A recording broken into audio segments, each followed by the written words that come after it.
She grilled her 71-year-old mother with seasoning. In May of 2023, 46-year-old Candace Craig was confronted by her 71-year-old mother, Margaret Craig, because she was caught stealing from her bank account. Margaret threatened to call the cops on her, and this threat is what triggered Candace's next move. Candace strangled her mother to death and let her rot in her room. During that time, Candace's daughter Celia heard a scream, but her mother told her to stay away from her grandmother's room. The next day, Celia went into her grandmother's room, and that's when she found her body inside of a bin with a trash bag over her head. Candace told her that they needed to get rid of her body by burning it by using acid or chopping it up. Once they purchased grilling supplies and gasoline at Home Depot, Candace tried to burn Margaret's body in the back of the home. However, neighbors noticed the fire and contacted the fire department. The next morning, Candace and Celia retrieved the remains from the fire and brought them inside of the house once they were cooled off. Then Candace bought a chainsaw to dismember her mother's body inside of the basement. The only reason Celia was helping her mother was because she asked her to. On June 2nd, officers were sent to the home after a neighbor had reported Margaret as missing,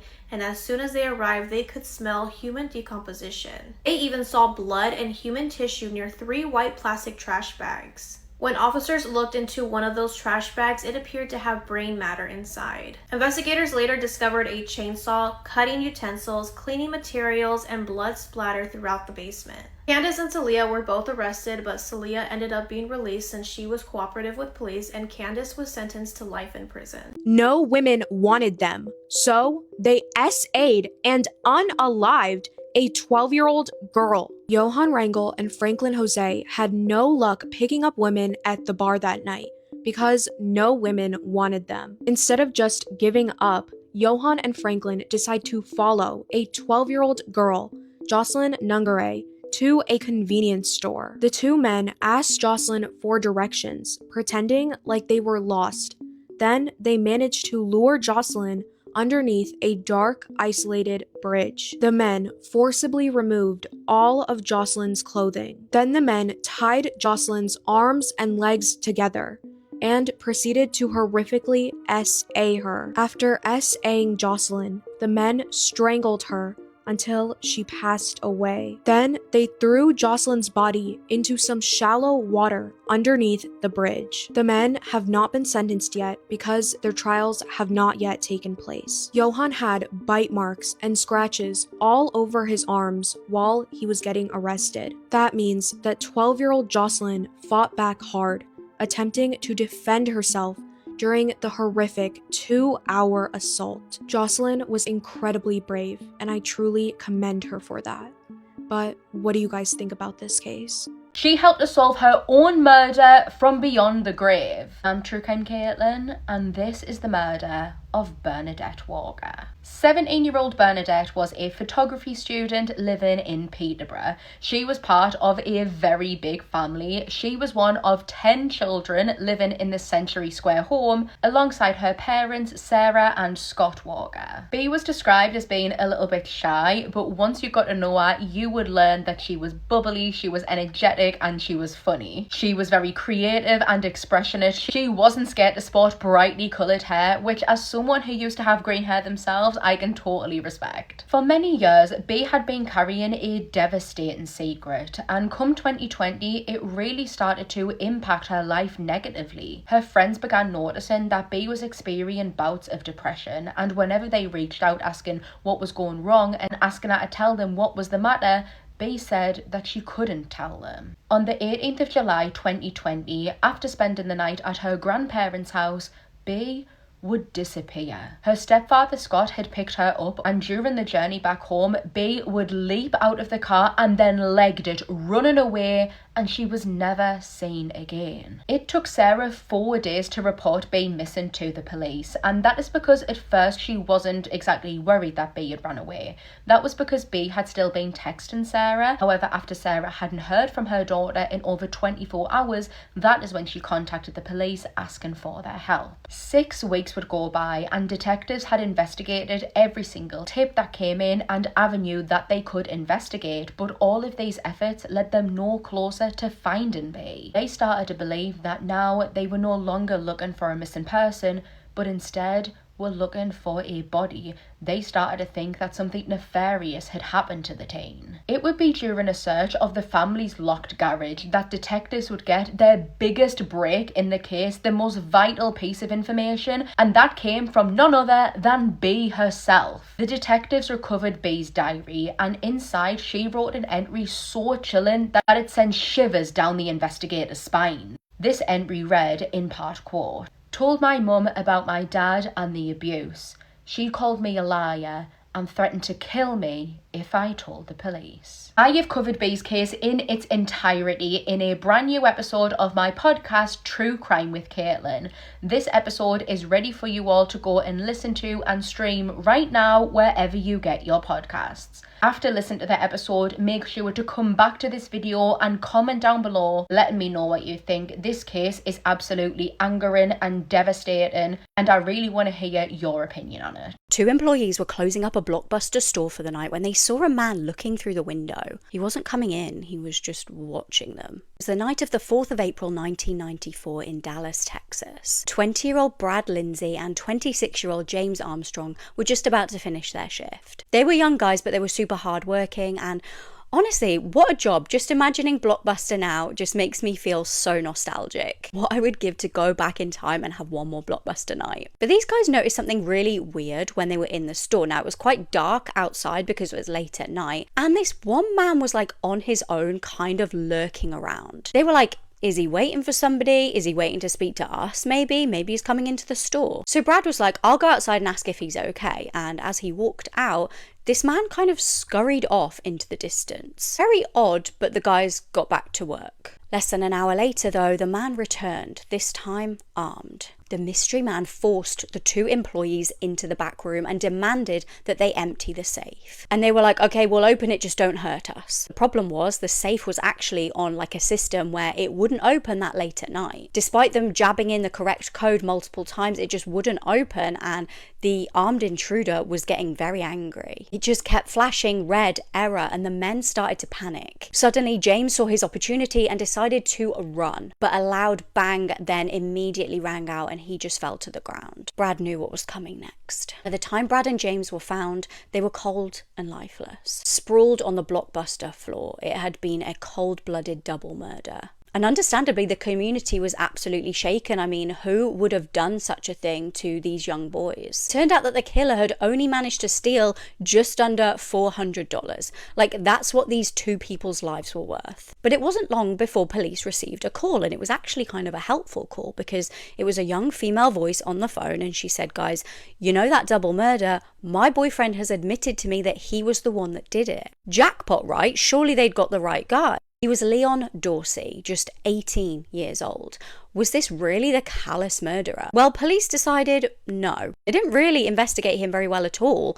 By now they'd got their hands on the CCTV footage. They took one look at Leon and they were like, no, you're not tall enough to be the killer. Despite the fact that Leon owned the exact same gun that was used in the killings. They just let him go, and it was honestly a fatal mistake. Later that year, on the 11th of September, Hyeon Suk Chon was working in a convenience store in Ellis County. Again, Leon entered the store, forcing the worker into the back room. Except Leon really did suck at these armed robberies because, again, he failed to steal actually anything of use and simply shot her in the head. Thankfully, police this time decided to actually properly investigate Leon's gun and compare it to the crime scene, and Leon was pretty much backed into a corner at this point. He finally confessed and was sentenced to death. He was executed aged 32, and his final words were, "I love all y'all, I forgive all y'all, and I'll see y'all when you get there. Do what you're gonna do." This man allegedly took his wife's life and then casually lived with her remains for the next 34 days. His name's Charles Bird. He's 49, living in this rundown trailer right outside of San Antonio, Texas with his wife Angela. And honestly, there was nothing particularly interesting about him until the day he decided to become an absolute monster. Charles comes home early from work to surprise Angela, but the moment he walked through the door, something felt completely off. Angela's acting nervous and she looks caught off guard like she's been doing something she wasn't supposed to. So while she's distracted, Charles grabs her phone and we don't know exactly what he saw, but whatever it was convinced him that Angela was seeing someone else. And that guy was apparently coming in any minute now. Oh shit. Charles isn't just mad, he is in full rage. Now look, I'm not justifying anything he did. I get the emotion of betrayal, but what he does next though is completely unforgivable. He confronts Angela and things escalate fast. We're talking full-blown screaming match with both of them just yelling at each other. And in the middle of this fight, Charles gets so enraged, he grabs her by the neck, and while he's holding her, he starts biting her in the face multiple times. And he keeps holding on until she stops responding. Now you think this would be the moment he realizes he completely messed up and calls 911, but no, Charles doesn't call anybody. Instead, he wraps Angela's body in plastic, then a blanket, then carpet, and ties it all up with ratchet straps. Then he drags her to the back room and just keeps living there for 34 days. He's eating, sleeping, watching TV, all while Angela is just there in the other room. And this is Texas in July, so it's hot, unbearably hot, so you could just imagine the smell. It got so bad even the neighbors can smell it, and they're coming up to Charles asking, what is that horrible smell? And this man just casually shrugs and says, oh, it's probably just a septic tank. And since he worked as a plumber, they believed him. But by week 4, that excuse was not working anymore because it just kept getting worse and worse. And no one was more suspicious of Charles than Angela's son Jared, who didn't live with them, but he found it very weird that he hadn't heard from his mother in weeks. So he drives over to check on her, and as soon as he gets close to that door, the smell hits him. He steps inside and he asks Charles, where is my mom? Charles looks him in the eyes and said, she ran off with another man, moved out. But Jared is not buying it because he knows his mother and he knows that she wouldn't just disappear without telling him. And she definitely wouldn't go completely silent without texting or calling him, so he keeps pressing Charles for answers. And eventually Charles looks Jared dead in the eyes and says, I killed her. Now pause. Serious question. What do you even say in that moment? If someone confesses that kind of thing out of nowhere, you're not thinking call the cops. You're thinking I might be next. And I think Jared honestly felt the exact same way because as soon as he heard that confession, he bolted out of the house, got somewhere safe, and immediately called 911. Police rush to the scene. They walk inside and the smell is overwhelming, but what they saw is even worse. Angela's body had been there for so long, she was no longer recognizable. They searched the house, but Charles is gone, so they put out a search, and just a few hours later they find him hiding in the neighbor's house. And get this, that neighbor says Charles allegedly told her, I'll do it again if I have to. Police arrest him, and when they bring him in for questioning, he tells them everything and claims that this is the first time he'd ever broken the law. And then this absolute psychopath looks the detective dead in the eyes and says, go big or go home, like he's proud of what he did. And just to be clear, this is all alleged. Charles hasn't been convicted yet. She sent explicit photos of the baby she was babysitting to her pedo husband. John and Brittany Consiglio were a pedo couple hiding a disgusting secret. John had decided to give his old phone to his friend's girlfriend, but forgot to wipe the data before giving it away. His friend's girlfriend decided to snoop through John's camera roll, and she was shocked to see videos of John S.A.ing a 3 or 4-year-old little girl. Obviously, John was arrested, but Brittany stood by him and supported him the entire time. Law enforcement kept digging through John's phone and found disgusting text messages between Brittany and John. Brittany wanted to prove her loyalty to John. John then texted Brittany, take a picture of her to prove you are committed. In response, Brittany sent a very inappropriate photo of the baby she was babysitting to John, to which he replied, holy F, good job. These pedo messages about S.A.ing children continued between the couple. Allegedly, in one instance, Brittany asked John for an inappropriate photo of a child. John and Brittany have not been sentenced yet because their cases are still in the early pre-trial stages. John is currently being held at the Metropolitan Detention Center in Brooklyn. Brittany was released on a $75,000 bond in March of 2026. In my opinion, this couple is absolutely disgusting and depraved in every way possible. But what do you guys think about this case? The time an entire town got away with murder. In the small town of Skidmore, Missouri, with a population of a little over 400 people, one of its residents would be killed in the middle of the street in broad daylight with over 60 witnesses to the murder, but it would still go unsolved to this day. Ken Rex McElroy was born to a family of poor farmers. He dropped out of school in the 8th grade and was said to have never learned how to read. And after dropping out of school, he made a name for himself as the town bully and kind of the worst person ever. Ken started his life of crime with petty thievery and then escalated to extreme violence, essaying children, and attempted murder. Ken was said to have connections with the mob and had a really good mob lawyer, which was really good for Ken because he was arrested for multiple felonies every single year, but he would never see a day behind bars, either with the help of his really good fancy lawyer or by threatening the lives of witnesses so they wouldn't testify against him. And Ken was also apparently quite charming and somewhat good with women, but he did not like women. He liked teenage girls around 13 years old. Ken met his second wife when she was 15 years old and he was 24 years old. During an argument, Ken accidentally shot her in the chin and then was able to threaten her to drop the charges against him and marry him after that, and the two would have 4 children. Ken then began cheating on his 15-year-old bride with a 14-year-old girl and got her pregnant 3 times before she turned 17. Ken would actually have over a dozen children with multiple different women. And then when Ken was 37 years old, he met his third wife when she was only 12 years old, a girl named Trina McLeod. And when Trina was 14 years old, Ken got her pregnant for the first time, and shortly after giving birth, Trina attempted to escape Ken's abuse by taking her baby and running away to her parents' house. So what does Ken do? Ken goes to her parents' house, kills their dog, and then burns their house to the ground. When Ken was arrested, he was able to convince Trina's parents into not only dropping the charges against him, but to allow their 15-year-old daughter to marry the now 42-year-old Ken Rex McElroy. Like I said, the town that Ken lived in was a population of around 400 people, and pretty much everyone was a victim of Ken's at some point, one way or another, whether that was Ken threatening their lives, assaulting them, or robbing them. There was an instance where one day Ken was trespassing on the land of a local farmer. When that farmer tried to get Ken off of his land, Ken shot the farmer in the stomach and still never saw a day in jail. This man was terrorizing the small town and everyone was terrified of him, including the police. The local people felt abandoned by the police, and at the time it seemed like there was nothing they could do to stop Ken. That was, of course, until April 25th, 1980. That day, Ken's 8-year-old daughter was accused of stealing candy from the local general store.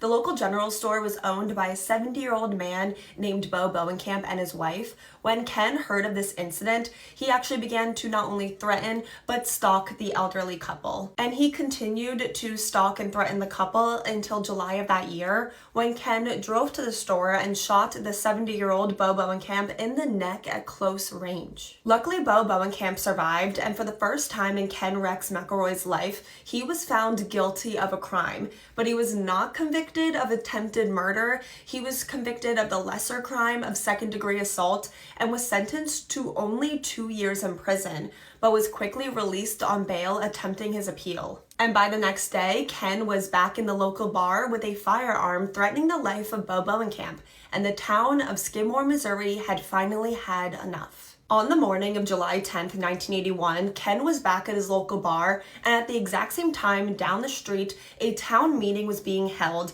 about what the heck are we gonna do about Ken. About 60 people were in attendance, including the town's mayor and sheriff. No one except those that were in the meeting know exactly what was said, but what we do know is the meeting ended with a group of 60 people heading towards their local bar in an almost mob-like fashion. At that exact same time, Ken was leaving the bar, heading towards his truck with a 6-pack of beer. And then there, on the main street of Skidmore, Missouri, in broad daylight with at least 60 people crowding around, Ken Rex McElroy was shot dead. No one came to his aid or called an ambulance. And despite there being at least 60 witnesses to the murder, when questioned by police, no one in the town saw anything.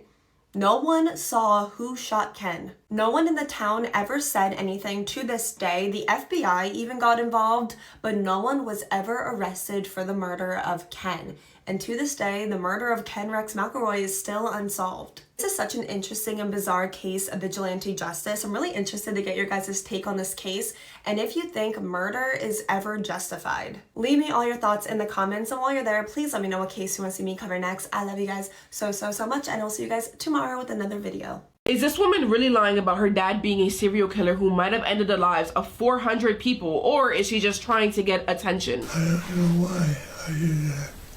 You don't know why you killed him? They hadn't done anything to me. Because she says she has proof to back it up, like recordings, journals, photos, even a poison bottle. Like literally a bottle that says poison. And when she posts her father's pictures online, people start comparing him to the Zodiac Killer. And honestly, the resemblance is a little too close for my comfort. Her name is Jelena Treffel. She is a published horror writer from California, and in March of 2025, she goes online and tells the entire world, quote, "I am the daughter of a serial killer." And at first, nobody really knows what to make of it. But then she says she's been carrying this secret for over a decade. That her dad confessed to her multiple times, and that he's ended the lives of hundreds over decades across the US and even internationally. That he kept some of them captive, and that he buried the bodies across California and beyond. And then she says that her father is the Zodiac Killer, and that before he dies, he wanted someone to know the truth. So obviously everyone's like, okay, wait, who is her father? His name is Dr. John Charles Treffel. He's 86 years old, and he lives in this care facility in Fairfax, California, and he is a retired psychiatrist. Jelena says he used to be a jail doctor in the 70s, 80s, and 90s, and if that is true, then that means he's had direct access to inmates, to vulnerable people, and to people that nobody's really checking on. But it also turns out this man has a nasty record, because back in 1999, he gave up his medical license. Apparently, he gave a patient substances that she didn't need, and so he made romantic advances towards her. And that day, he lost his right to practice. And I'm not saying that automatically makes him a serial killer, but that clearly shows that he's okay with crossing serious ethical boundaries. Jelena says her father told her point blank that he took one life a month, every month, for 34 years. For the ones who hate math, that's over 400 people. She says he would poison them with strychnine. She said that he kept their bodies in containers, that he would bury them in remote areas. And one of those areas, he called it the tomb. She said 16 women and 2 men are buried there, and that she knows this because he told her repeatedly. And if you're thinking, why didn't she take this to the police? Well, she did. She said she brought everything, recordings, scanned pages from his journals, a kill map, the poison bottle, and even specific names of potential victims. One of them was Barry Kirkpinder, a 21-year-old man who was found dead at his campsite back in 1972. Jelena says her father told her that he did it. And then there was William Flint, a 37-year-old from Virginia. Jelena names him directly, and though there isn't any more to it, she said that her dad said William was one of them too. And she also claims that her father was behind the Santa Rosa hitchhiker murders. That he was the man taking all of these women back in the 70s, girls who disappeared while trying to hitchhike. And for a second, police took her serious. They got a search warrant and they tested Dr. Treffel's DNA. They searched the cabin Jelena said was used for the killings, and what they found was nothing. No remains, no evidence of burials, no match between his DNA and the murders that took place in the 1970s, and there is no clear confession in the journal. Police had said the tapes she gave them weren't even usable because all you hear in the audio is like moaning and grunting, with Jelena asking these leading questions like, You felt ashamed before or after you killed her?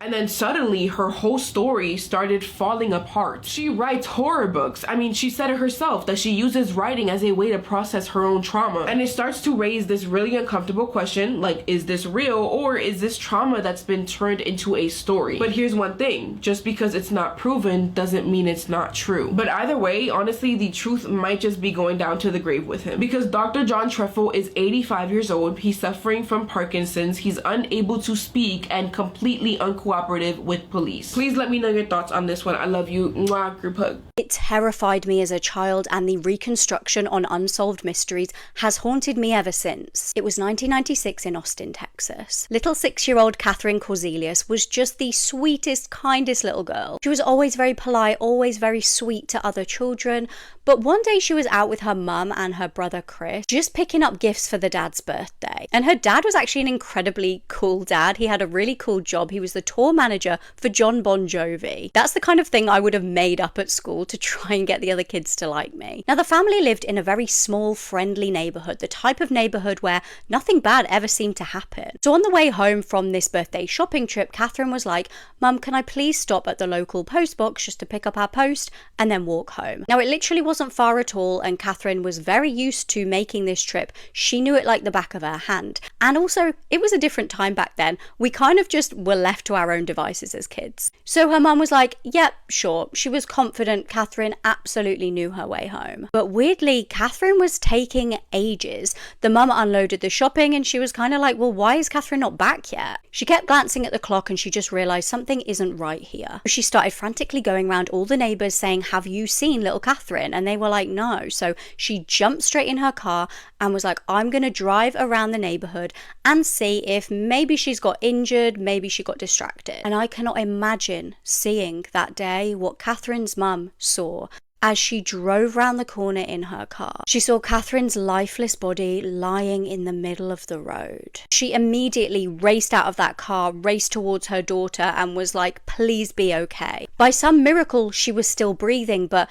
she was unconscious. Like, what the hell could have happened here? It made no sense because there were no other cars around. There was no mess on the road. It didn't look like an emergency had happened. Just Catherine lying unconscious. So her mum raced her to the hospital where the mystery only deepened because Catherine had a fractured skull. How the hell did she get a fractured skull? And soon she was having to depend on a ventilator to keep her alive. But the steady rhythm beside her bed suddenly turned to a single continuous beat. She was tragically pronounced dead.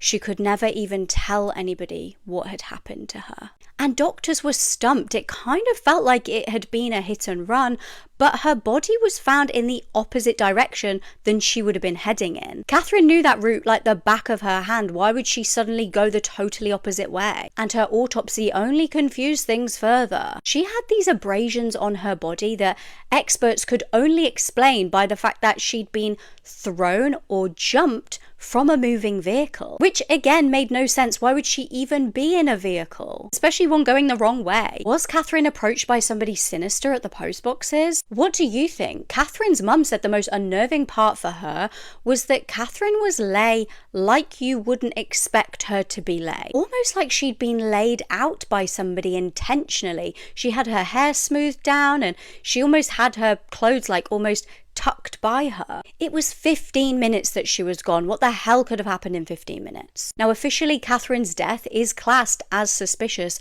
and still to this day, nobody has been held responsible. John Bon Jovi actually ended up writing a song dedicated to Catherine called August the 7th, 4:15. But tragically, the family would go through yet another heartbreak when Catherine's brother Chris died in a car accident in 2020. When you're young, people will always tell you stories of kids who have gone missing to try and keep you safe and aware of your surroundings. And one of the stories that I was told was of Kayla Berg and how she disappeared into thin air after supposedly being dropped off at an abandoned house. Her story was so disturbing to me, especially because it seems clear who was responsible, yet they were never charged. And it's always kind of stuck with me. But her disappearance resurfaced when this really creepy video was uploaded to YouTube in 2016 titled Hi Walter. "Hi, Walter. I was at the mall today and guess what happened? I met the most wonderful girl.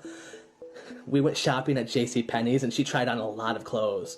And she ended up buying a whole lot of them, you know what I mean? And then we decided to go and take a look at some of the jewelry at K Jewelers, and she picked out this most awesome necklace, the most amazing necklace I've ever seen. And I know she wanted me to buy it for her because she kept on looking at me and kept on giving me that look, you know the look. And then we got kind of tired of the mall and I brought her back to my place. And I know she hates cameras, Walter, but I'm gonna show you her anyways. You ready?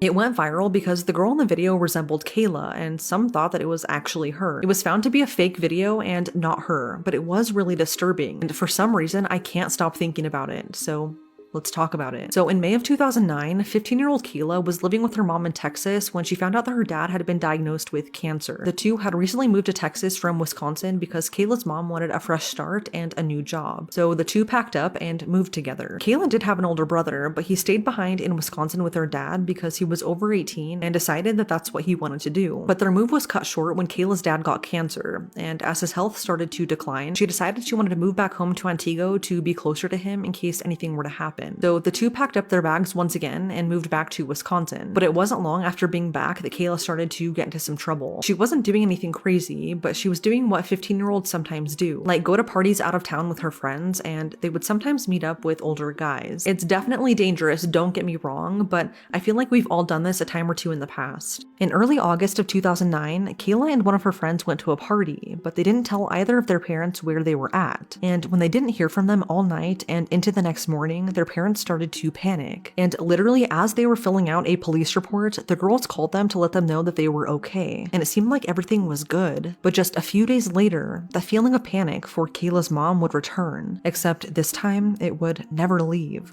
On August 11th, Kayla was picked up from her dad's house in Antigua by a family friend named Kevin. Kevin was 24 years old and was her older brother's friend of several years, and he was pretty close to the family, always over at the house. He wasn't a stranger by any means, and even though he was quite a bit older than Kayla, no one really questioned anything because of how close he was to the family. But behind closed doors, Kevin was reportedly supplying WEED and smoking it with Kayla. So that night, the two went on a car drive together, and at 9:30 p.m. they stopped at a McDonald's where Kayla ran into one of her friends who was working there. They made plans to talk to each other later that night, but this never happened, as Kayla mysteriously disappeared after this. And no one knew it, but this would be the last time that Kayla was ever seen alive. When Kayla failed to return home, her dad called her mom to let her know, and this is when her mom kind of started her own little investigation. She didn't necessarily want to involve the police just yet because of the recent encounter they all had when Kayla went to the party, and at this point she was really just trying not to worry. Kayla was known to spend a night or two with her friends and sometimes not say anything, so her mom started calling all of her friends, but they all had no idea where Kayla was. This is when she learned that the last person who was known to be with her was Kevin, so she tried calling him, but oddly enough, his phone was either dead or turned off,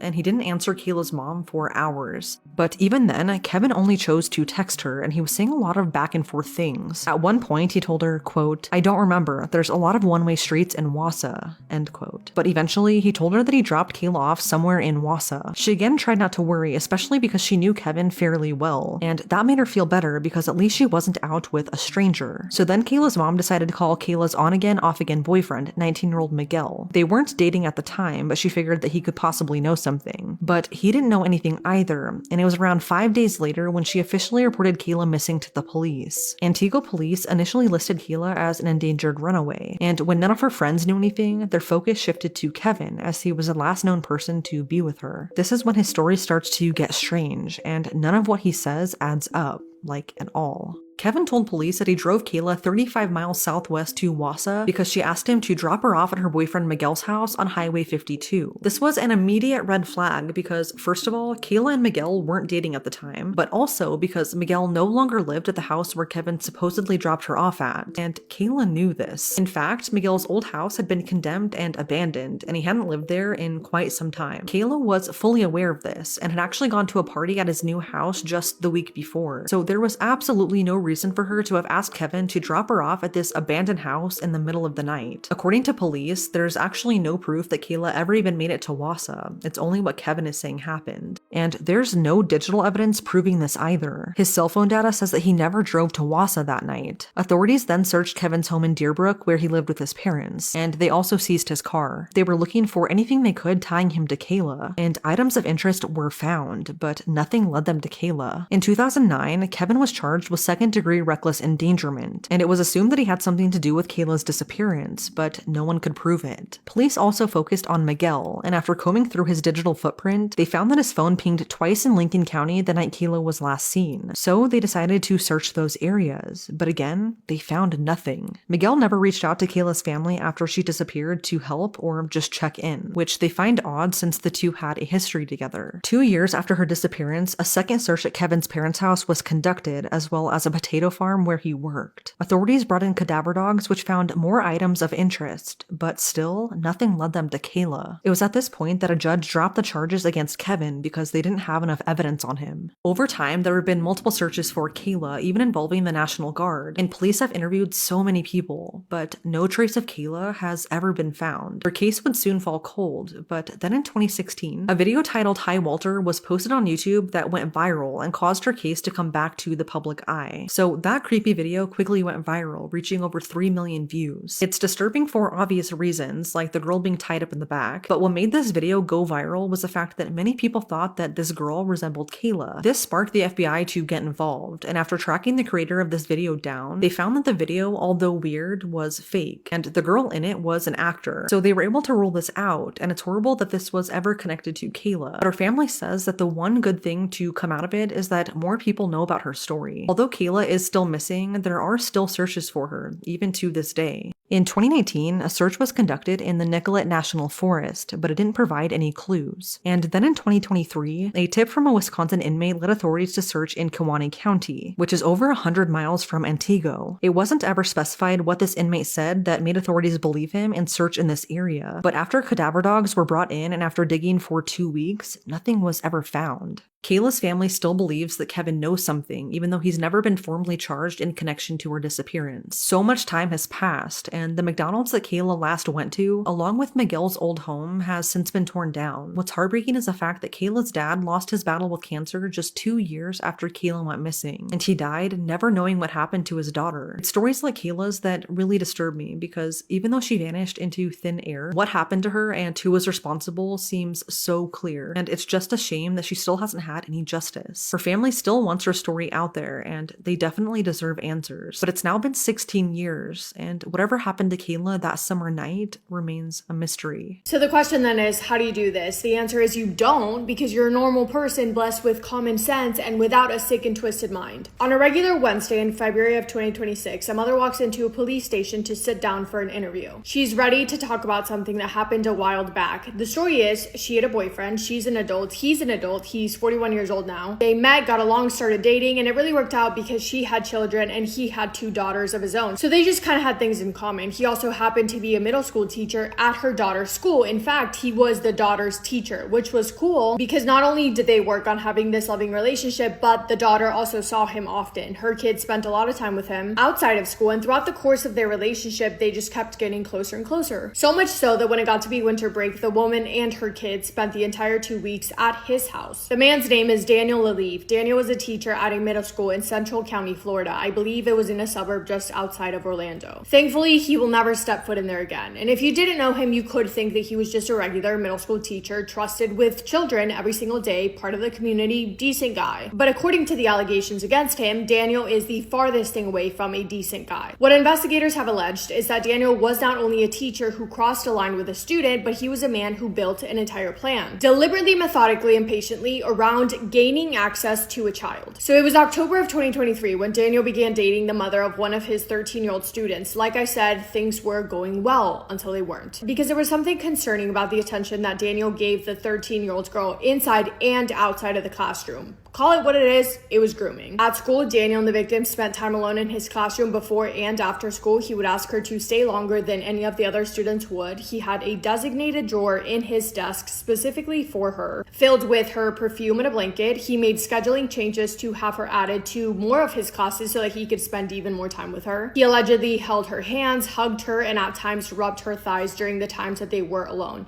And then came the secret communication system, because Daniel is an adult man. He has a brain. He uses it for all of the wrong reasons, it seems, but he knows right from wrong, aka he knew that talking to the 13-year-old girl as much as he wanted to would be unacceptable. So he decided that the next best thing to do was to teach her Morse code, and he did. He taught her with the goal of being able to communicate with one another undetected. He also went out of his way to set up what has been described to be, quote, throwaway email accounts and secret websites so that he again could contact her without anyone noticing. He also allegedly opened up a bank account in her name and added money to it. And when he would call and text her late at night, he quickly became controlling in the way that he would tell her to delete certain messages. And I say controlling because, again, he is a grown man and the child is a 13-year-old girl who probably clearly did not understand the gravity of what was happening nor what Daniel's intentions were. On top of that, this is not only her mom's boyfriend, but this is also her teacher, so she could have just felt like she had to go along with things, not to disrespect him. Whatever the case, she was a child. But the most disturbing allegation comes from what took place the night before Christmas Day back in 2023, when the victim and her mother were staying at Daniel's home for break. In the middle of the night, the 13-year-old girl got up to use the bathroom. She left the door unlocked, thinking that everyone in the house was asleep, but she was wrong because Daniel was awake and he followed her into the bathroom. When he walked inside, he told her to remove everything that she had on, forced her to lay on the bathroom floor, and then he SA'd her. It lasted for about 10 minutes, in which neither of them said a word. When it was over, he got up, he told her not to tell anyone what happened, and he walked out.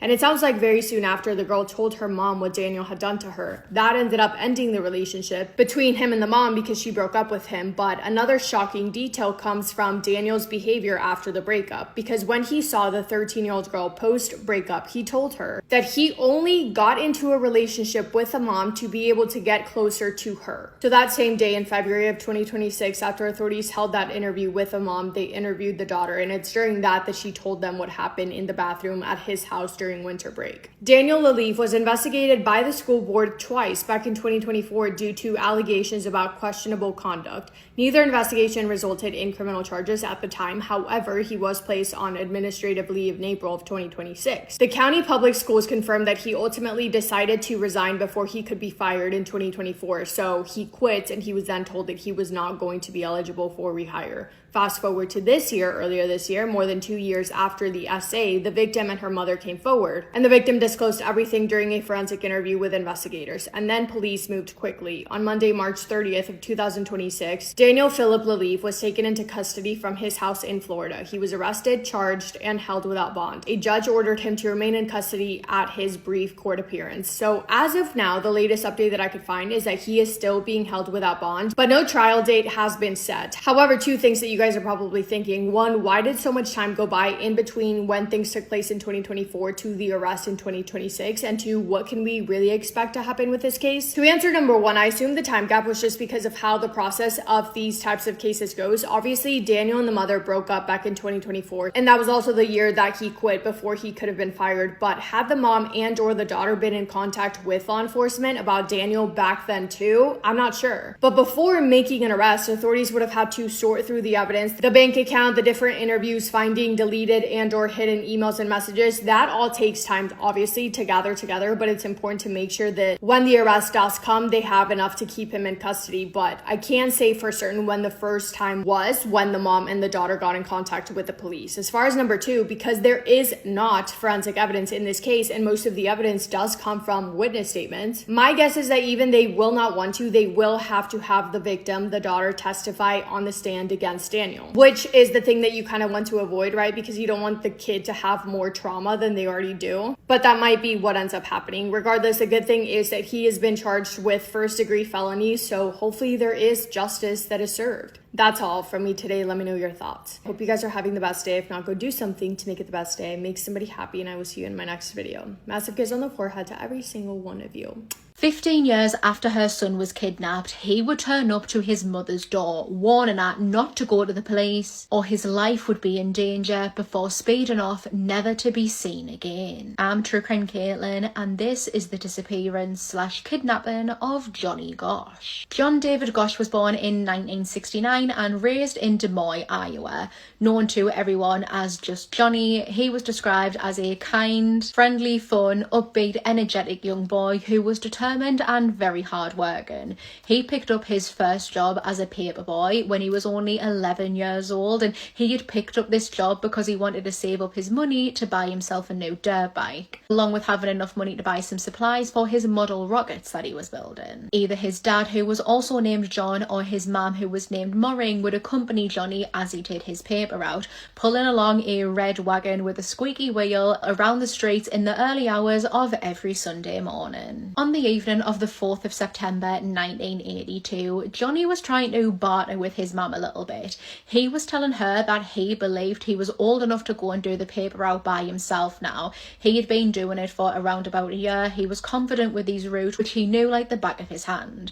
Noreen wasn't convinced though. She told Johnny that, no, you're not old enough to be going out by yourself yet, and the other paper boys who are going out by themselves, they're 15, they're 16 years old, so they are still a lot older than he is. He is 12 at this moment in time. However, the following morning, September 5th, Johnny woke up extra early and snuck out of the house, taking just the family dog with him to do his paper route. A neighbour would recall seeing Johnny pulling the red wagon at around about 5:55 a.m. Johnny and the other paper boys, who all had different routes, would all go to a nearby church to collect the papers that they were going to deliver, and on Johnny's way there, have a very off-putting interaction with a strange man. This man, who was described as being chunky and potentially having a mustache, who was slurring his words, was asking Johnny, shouting to him, wanting directions. He was shouting from his car, which was believed to be two-tone blue in colour and had an Iowa license plate. When he is shouting to Johnny asking for directions, Johnny is completely ignoring him, not interacting and carrying on his walk to the church. What this man did though was he made a U-turn in the road, drove up to a corner that Johnny was just about to pass and parked up on the side. He opened up the door, slid over to the passenger seat and kind of put his feet on the pavement,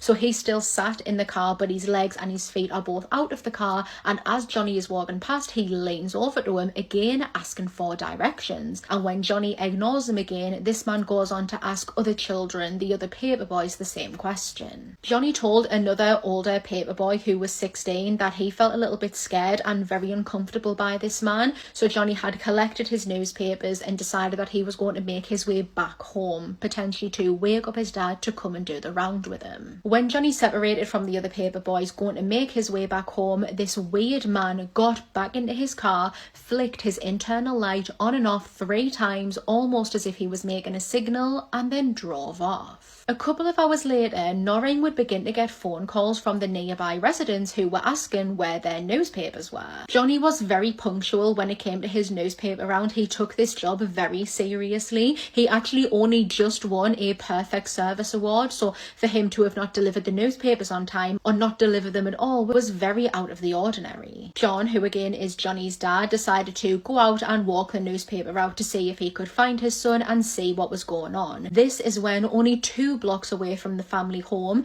he would find the red wagon still filled to the brim with newspapers alongside the family dog, but his son was nowhere to be seen. Immediately, Noreen contacted the police trying to report her son missing, but because of policy at the time, the police could not take the report until Johnny had been missing for 72 hours, even though he is incredibly young. He's only 12 years old, and even though these circumstances were unusual. When police did begin to speak to people regarding Johnny's disappearance, he would speak to neighbours and the other paper boys, who all relayed on the weird interaction that he had with the man in the car. 2 other boys who were out and about that morning told the police that they had saw Johnny and they believed that he was being followed by 2 men.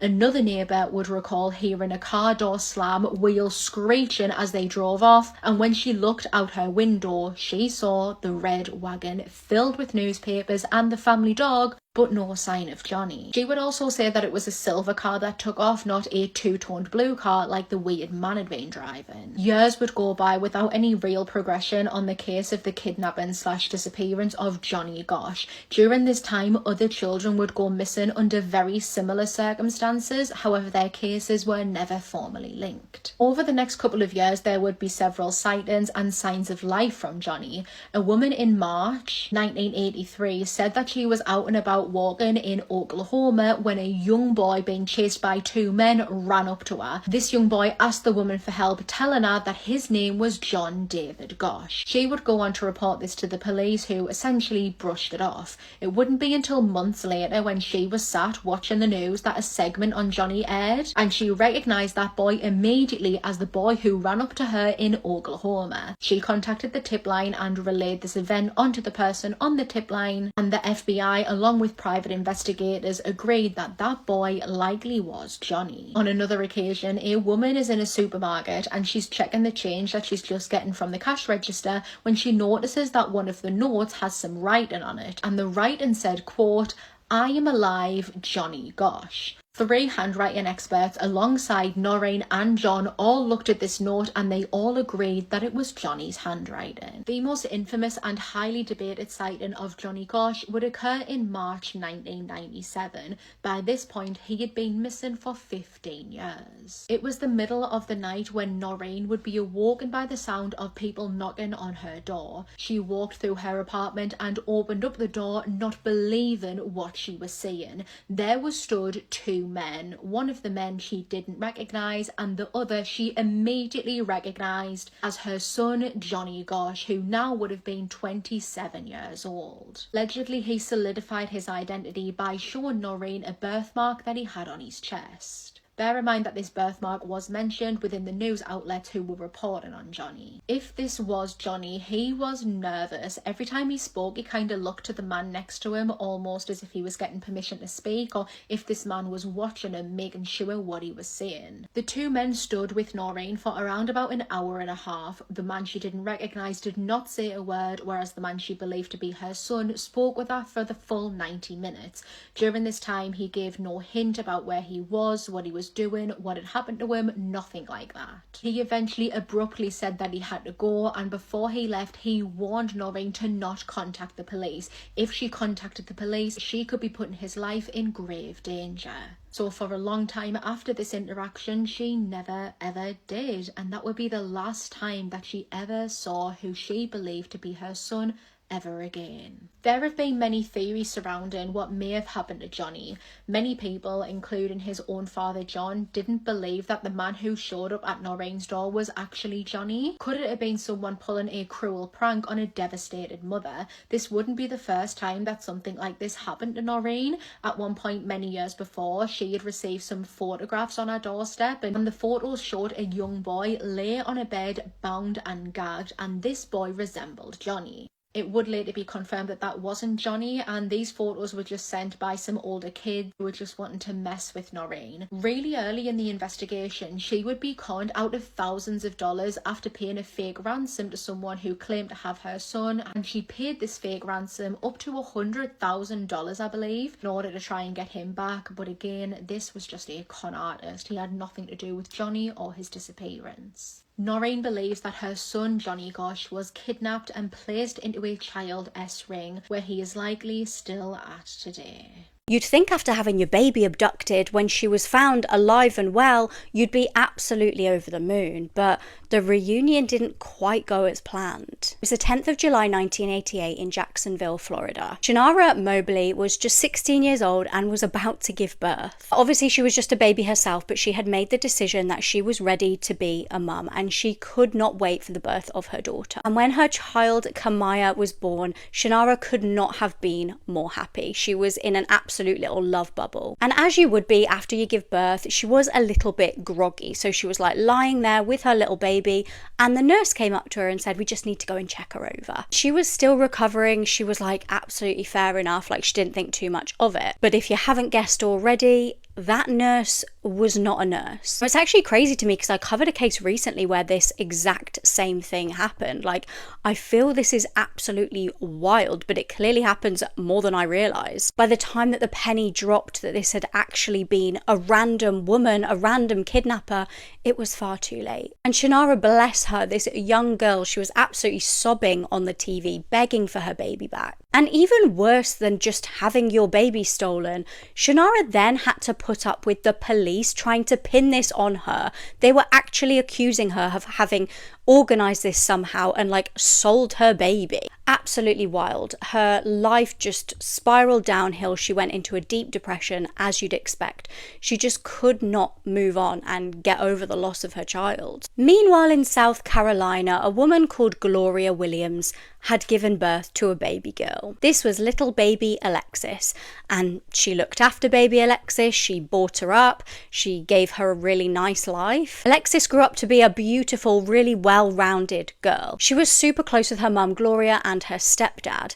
And when she got to the age of 16, she wanted to get a part-time job. But in order to get the part-time job, she needed some ID and like a social security number, etc. So she said to her mum, like, "Can you help me organize this?" Her mum looked like she'd seen a ghost, and she just broke down. Alexis was like, what? Like, why is this such a big deal? What are you upset about? And Gloria told her the whole sordid truth. She'd been pregnant originally and tragically lost her baby. So she concocted an evil plan to steal somebody else's baby from the hospital. Alexis was actually missing baby Kamaya. How mental would that be for you to process? Like, your whole life you feel like you were one person when actually you weren't at all. Not only is your loving mother not your actual biological mother, but she's also a criminal who's committed this horrifying kidnap. And some stranger to you is out there, your biological mum, and she's devastated to have lost you. It took some time, but eventually this did come out. Kamaya actually spent a little bit of time looking online trying to trace her birth mum. Gloria was arrested and Kamaya was reunited with her birth mum. And they were absolutely over the moon to meet, but things didn't go as you'd probably expect. Kamaya was heartbroken by this whole ordeal, it was so much for her to process. And she was really devastated for her mum, Gloria. She defended her in court, through the whole legal process. She was backing what she was calling her mum. She was absolutely devastated when she was given 18 years in prison for her kidnap. She begged the judge to take into account the fact that Gloria had actually raised her really well and given her a lovely childhood. But it was no use. Obviously, in the eyes of the law, she'd committed a crime, and fair enough, she went to prison. Shannara, bless her, having done absolutely nothing wrong, felt really guilty about this because she kind of felt like she'd torn apart this family. She also felt really uncomfortable with her daughter, her biological daughter, defending the kidnapper. Kamaya wrote a letter to the judge saying, "Gloria Williams is my mother. She raised me and loved me unconditionally." Now, her sentence wasn't reduced, and I do agree with that, but honestly, this whole case just made me so sad for every single person involved. Let me know what you think. Should she have spent some time in prison? Should her daughter have defended her? I'm so confused. One of true crime's most infamous cases has just been solved. 14-year-old Libby German and 13-year-old Abby Williams recorded video of their own killer. This case is widely known as the Delphi murders or the Snapchat murders, and as of yesterday, November 11th, 2024, it has officially been solved. Although many are skeptical and potentially think that they might have gotten the wrong guy. Delphi, Indiana is a small town where nothing ever happened, with a population of less than 3,000 on February 13th, 2017. That day, best friends 14-year-old Libby and 13-year-old Abby had the day off from school and wanted to do something fun. So Libby asked her older sister if she would drop them off at their local hiking trail, most famous for this sketchy old rickety bridge that was once used as a train track that they called High Bridge. Libby and Abby were dropped off around 1:40 that afternoon, and Libby's father were going to pick up the girls at the trail around 3:30, but the girls never showed up. When it was first realized that Libby and Abby were missing, no one expected the worst. This was a small town where nothing bad ever happened, and everyone knew everyone. Libby and Abby's phones must have died. They must have gotten hurt or lost. The community came together and they searched the trails well into the night past midnight, but they found nothing. A massive search started early the next morning, Valentine's Day, 2017. By noon, one of Libby's shoes was found, and then some of the girls' clothing was found. And then a half mile from High Bridge, the bodies of 14-year-old Libby and 13-year-old Abby were found. They both had been murdered.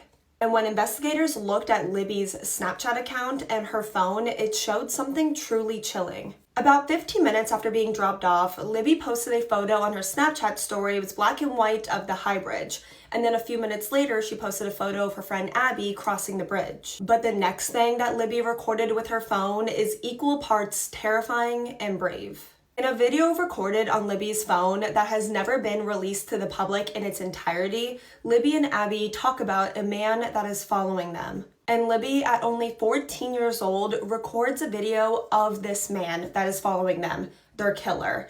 And at some point in the video, one of the two girls says something about a G word. It has also been reported that at some point, Libby put her phone in her pocket while it was still recording and was able to capture her killer's voice, instructing the two girls to go down a hill.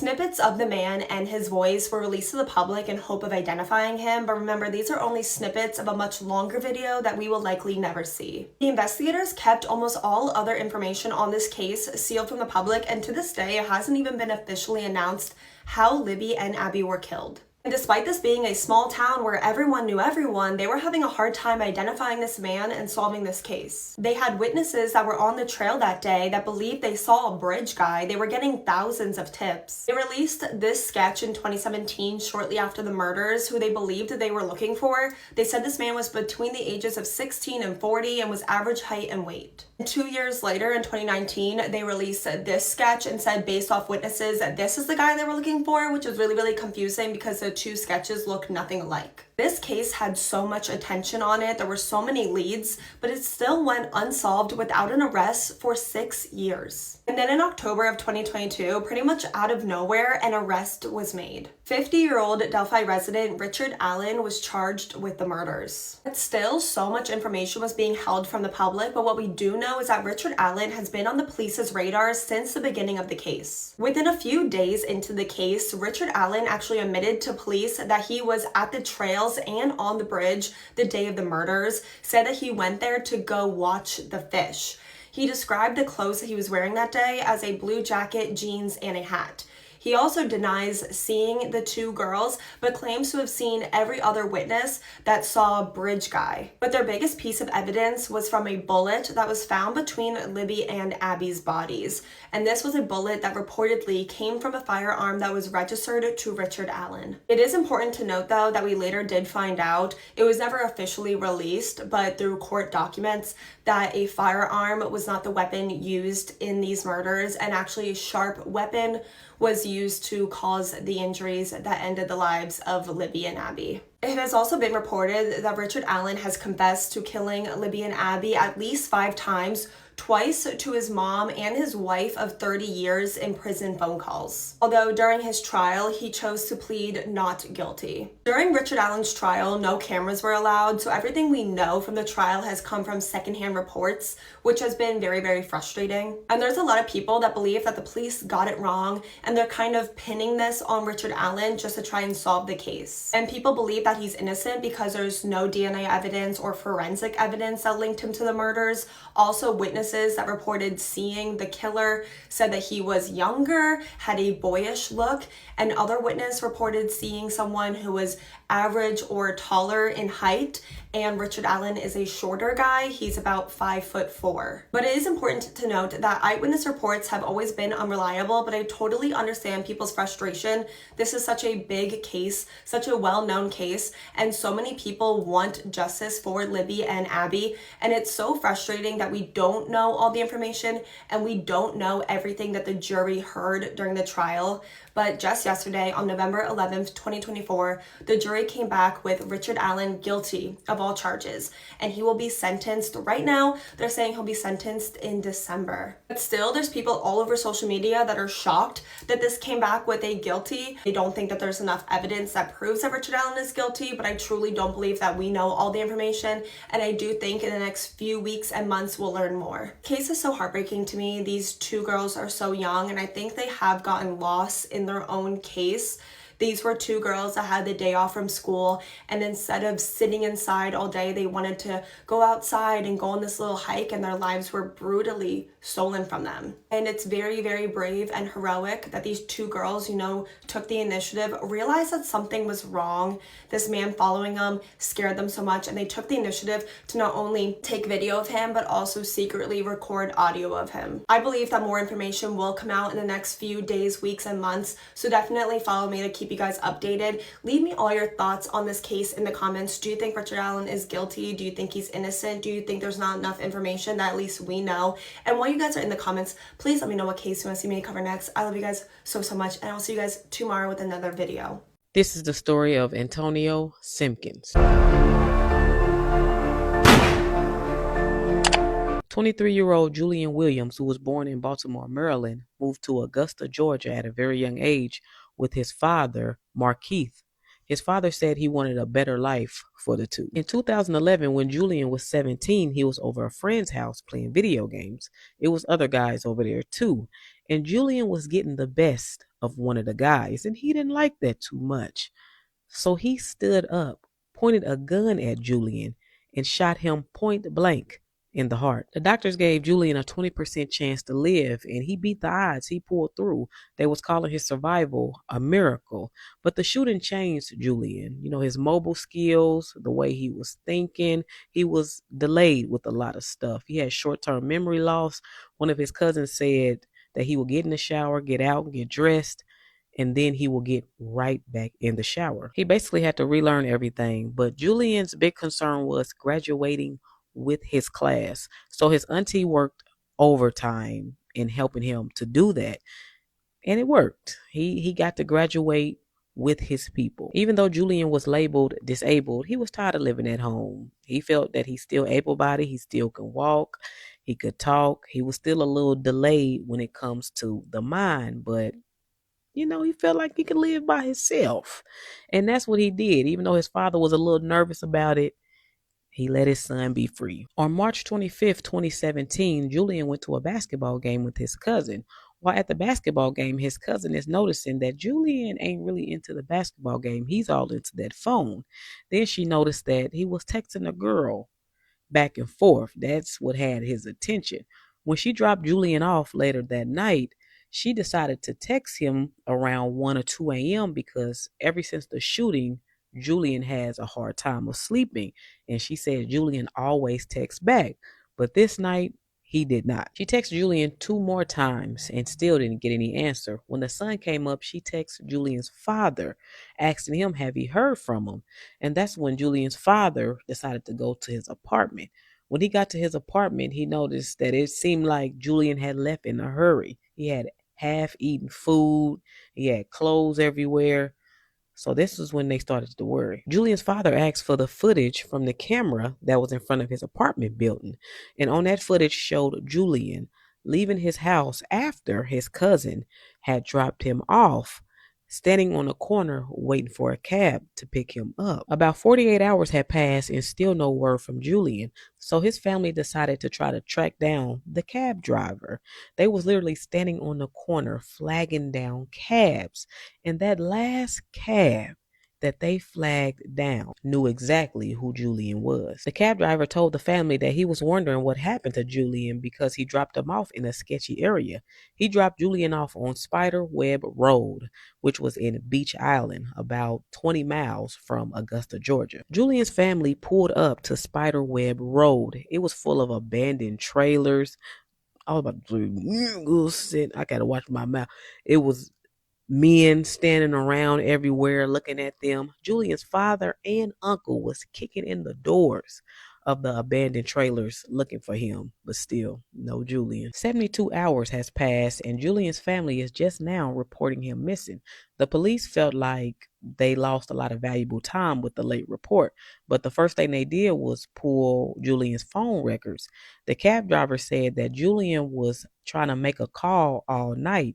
He even had asked the cab driver to use his phone as well. So whoever he was calling was not answering. The police also decided to go to Spiderweb Road, and they wasn't welcome over there. The detective said even some of them, boy, I keep on want to say, the detective said even some of them men was like, you're not welcome over here. So they didn't get no information from Spiderweb Road. About a week into his disappearance, Julian's father got a text message from a fake number saying, I know where your son is at. His ex had me kidnap him and beat him up for talking to another female. I told him to meet me in Beach Island, but I made him walk home. One of Julian's friends forwarded a picture to his father saying that this is the girl that he has been talking to. Julian's father thought that it was one of the members from the church. They had actually called her in for questioning, and she said, that's not me. The detectives had the cab driver show them exactly where he had dropped Julian off at. And on April 26th, they brought out the cadaver dogs. So it was been about a month since he disappeared. And behind one of the abandoned trailers, the dog got a hit. Julian was found in a shallow grave with his shoes missing. He still had his watch on, which was identified by his father. Julian was shot 3 times in the back of the head. But what made him go to Spiderweb Road? The detectives decided to focus on the picture Julian had in his phone that he had showed his friend. It was just one picture, and the picture looked grainy, like someone had copied it off the internet. Looking further into Julian's phone, Julian didn't know this lady. This picture was sent to him, and he was hoping to meet the girl on the picture, but the detectives couldn't figure out where this number was coming from. So they decided to contact another young lady in Julian's phone that he had been texting for about 2 hours straight the day he disappeared. When they called the young lady in for questioning, she not only said that she knew Julian, but that she was possibly pregnant with his child. She also told the detectives that she lived with somebody, her boyfriend, and she thought her boyfriend had something to do with Julian's disappearance. Who's her boyfriend? Antonio Simpkins. She also told Antonio that she thought that she was pregnant with Julian's baby as well. And of course, Antonio is shitty about this. They got 2 children together. They live together. So he's angry. The detectives confiscated Antonio's phone. Now, he kept saying that his girlfriend was trying to set him up. He didn't want to hand over his phone. And when he did hand it over, he refused to unlock it. When the police finally got their hands on it, it took them 3 days to go through his phone, and they finally found that picture. When Antonio found out about Julian impregnating his girlfriend, he got shitty. He made a fake account. He got the pictures off the internet, made a fake number, lured Julian to Spiderweb Road, and killed him. And he was not alone. His friend Steven Jackson helped bury Julian. Antonio just kept lying. He said they was wrestling and the gun went off. He kept saying it was an accident. Anything but just saying you did what you did to this young man. Oh, and I forgot to mention, they also thought that it was the guy that shot Julian in the heart in 2011 that did this at first, but he was in jail at the time of Julian's disappearance. But back to these 2. Antonio Simpkins was charged with felony murder and sentenced to life in prison. Steven Jackson was charged with concealing a death. His bond was $125K, and he had made bond, but I didn't see anything else about him doing time or the amount of time, if he even did any time. But the girl wasn't even pregnant. The girl wasn't even pregnant. That's what all of this. And bitch, you ain't even pregnant? You just around here playing games and shit? Somebody done lost their life. Yellow tape. What the hell y'all think? It's called the Madeleine McCann case of Germany, and the dad says he's not allowed to say what really happened. It was a chilled Sunday evening on the 17th of February 2019. 15-year-old Rebecca Reusch was a lovely, sweet girl originally from Berlin. She loved hanging out with friends, she loved listening to music, particularly the band BTS. She also, like me, loved playing Sims. She lived with her parents in Brits and had 2 big sisters who actually were like grown up, so they already had partners and had moved out. And she obviously still wanted to see her sisters and spend time with them despite the fact that they now had like their own families. So on this particular Sunday, she asked her parents if she could go and stay and have a sleepover with her sister Jessica. Jessica's husband Florian was going to be out at a party that night, so it felt like the perfect opportunity for the sisters to get together and watch some films. But her mum was like, remember, it's a school night, it's a Sunday, like you need to be up early for school tomorrow, so you can go as long as you set an alarm. The plan was for Rebecca to sleep on the sofa downstairs, her sister was going to sleep upstairs, and then Rebecca could get ready and go to school the next day. Now, Florian, the husband, did come home that night, well, very, very early in the morning, despite being out partying. He was like, I got home around 5:45 a.m, and went to bed. Side note, why are these men going out till all hours of the morning? It's such an ick. At around 7 a.m, Jessica and her daughter left the house, and Jessica said that she didn't go and check on her little sister, Rebecca. I don't know what the layout of the house was like, whether maybe it was tucked away, the sofa and the lounge, I don't know, but she said she didn't see her sister.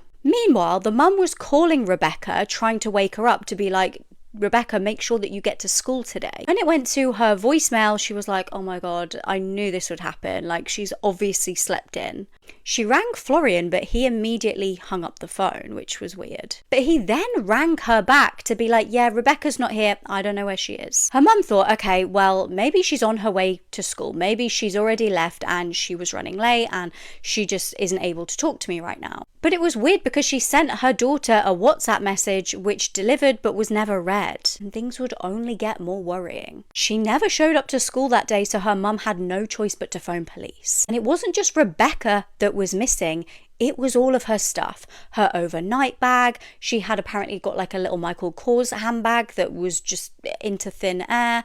Her phone, her camera had gone, and a purple blanket from her sister's house too. Police just knew something was off. They actually tried to track Rebecca's phone, but they couldn't. But they could actually look at the phone data and found it last logged into the home network just before 8 a.m. So police quizzed Florian. They were like, you were in the house, you know, what were you doing that morning? And he was adamant, I was fast asleep. So Florian, explain why your phone data showed that you were active and scrolling on adult websites, looking at strang content. So they arrested him. They were like, well, you've just been caught lying, and we also know you did have the opportunity to do something. But frustratingly, they had to let him go because there was just not enough evidence that he was involved in anything. And tragically, to this day, Rebecca's body still has never been found. Chillingly, her dad said to the media that he believes Florian is innocent and said the whole thing is connected to something else, but I'm not allowed to say. This is the story of Okisha Range. Atlanta, Georgia, March 2nd, 2022. The police are responding to a call about a person unconscious at Townhouse Atlanta on Piedmont Avenue. That person was 34-year-old Shamira Fletcher. Shamira was born in Fayetteville, Georgia in January of 1988. She attended Georgia State University. She was even vice president of Alpha Kappa Alpha in her chapter. I've seen nothing but good things said about Shamira. Shamira was so fun, loving, caring, giving, just goofy, smiling all the time. You know, just down-to-earth, loving girl. So what happened on March 2nd? 34-year-old Okisha Range and Shamira, who they also called Mimi, are best friends and roommates. The two have been living together for years, and their friendship seemed like a good, healthy friendship from the outside. It wasn't until Shamira's friend came to live with the two for about 10 months, and she seen what was really going on. During the time that I was in her space, I didn't feel like she was being treated fair in the friendship. Okisha was very obsessed with Mimi, very controlling. She would isolate her from her friends, her family, and if Mimi didn't give her what she wanted or do as she said, then she would fake illnesses. She would fake seizures. She would manipulate Mimi into staying home if she did not want her to go out. Mimi would even cancel trips for Okisha. A few days before Mimi was found unresponsive, she had planned a trip with her Alpha Kappa Alpha, her sorority sisters. And on March 2nd, Mimi was unresponsive at her home. Now, when the police got there on March 2nd, they already knew that Mimi was deceased, but Okisha was also there. When they asked her what happened, she told the police that the two were play fighting. Okisha said that she had kicked Mimi in a playful way and that she was still conscious and talking after that. She says she has no idea when Mimi lost consciousness. She just had found her laying on the floor. Now, why did you kick her? She was playing out. She was running and chasing after me. And then I ran on the bed and I said, you play too much, stop it. She turned around and said, boom. She hit her back? Yes, she hit her back. No, she hit her back. She hit her back onto the wall. Onto the wall? Yeah. And then she was like, I I run downstairs to go get her phone. She's going ahead and trying to figure everything out. Like she told me, just go ahead and just call the ambulance real quick once they hit. Go. Did that. Then she looks up. She was like, hang up the phone. I'm fine. I'm good to go. I said, are you sure? She said, yeah. But when the police brought Okisha down to the station for additional questioning, they couldn't get any answers because she started having a seizure.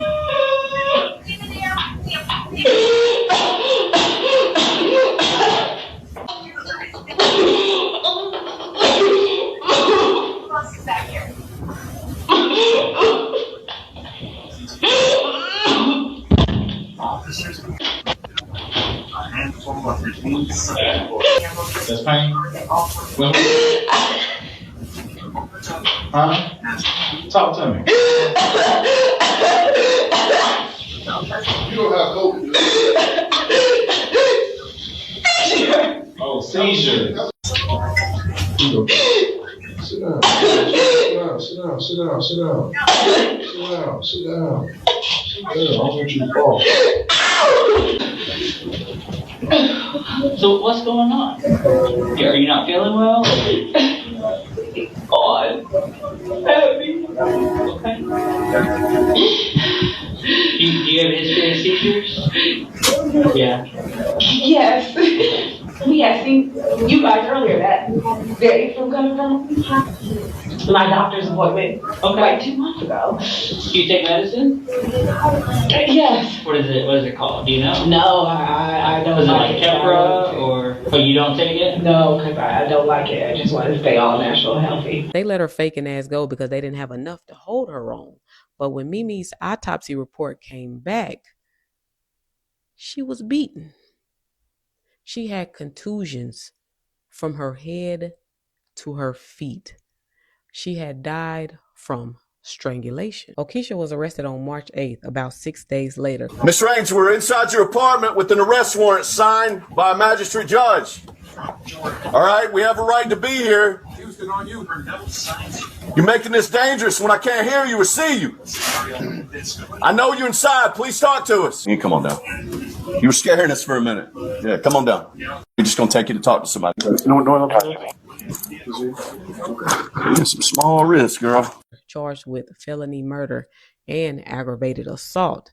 She pled not guilty. Her trial started in June of 2025. And during this whole thing, Okisha just has not shown any type of remorse. But it came out in the trial that she never paid any bills. Long as her and Mimi been living together, she didn't pay any bills. She didn't buy any groceries. She was completely and totally dependent on Mimi. The theory is Mimi had planned a trip with her sorority sisters, a trip that she had canceled the year prior for Okisha. And Mimi was serious about the trip this time. And we don't think Okisha liked that. The two argued and Okisha snapped. Now, Okisha is debunking these claims, but baby, you was the only one there. She was sentenced to life without the possibility of parole. This is probably the shortest video I've made in a long time, and it's not a lot on this case, but what the fuck? It's a head scratcher, because what the fuck really was going on? Okisha ain't saying nothing.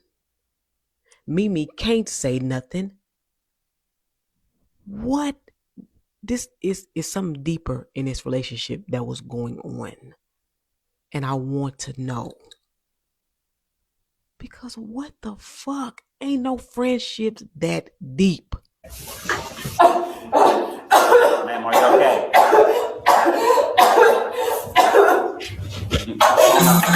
What's going on? Are you okay? Okay, you need an ambulance?